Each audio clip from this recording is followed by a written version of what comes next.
Thanks, and thanks to the Labour Party for putting forward this important motion. And most of all, let me commend workers in the community and voluntary sector, both for this campaign and for the absolutely vital work that they do for our entire society, and most often for vulnerable people, for communities, for disadvantaged communities, for young people, for people with disabilities. They are literally, in many cases, the glue that keeps whole parts of our society together. And yet the government treats them as second-class citizens. They're treating the workers who provide these services as second-class citizens, and they are treating the service users, in effect, as second-class citizens. That's the reality of this. There is simply no justification for the unequal treatment of these workers and the people who use these services.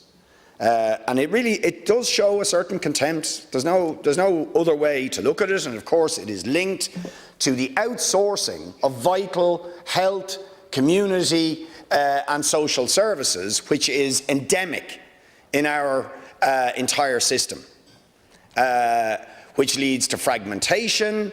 It leads to a situation where the government can pass the buck because they don't have to take direct responsibility for either employees or for the vital community and social services and so on that these workers provide. So this apartheid, really, in the treatment of certain types of community and public services, and in the workers, incredibly dedicated workers. I mean, God knows how any of them sustain themselves in a situation where they haven't had pay rises for up to 14 years. They've been crucified like everybody else with the cost of living crisis, and indeed the housing crisis that is hammering our society generally, but they are suffering disproportionately. While, as Deputy Barry said, public sector workers are getting some pay increases, not even enough to keep pace with the rocketing cost of inflation, of energy costs, of house prices and so on, but these workers left without any pay increases. I mean, seriously, how does the government expect people to sustain that situation?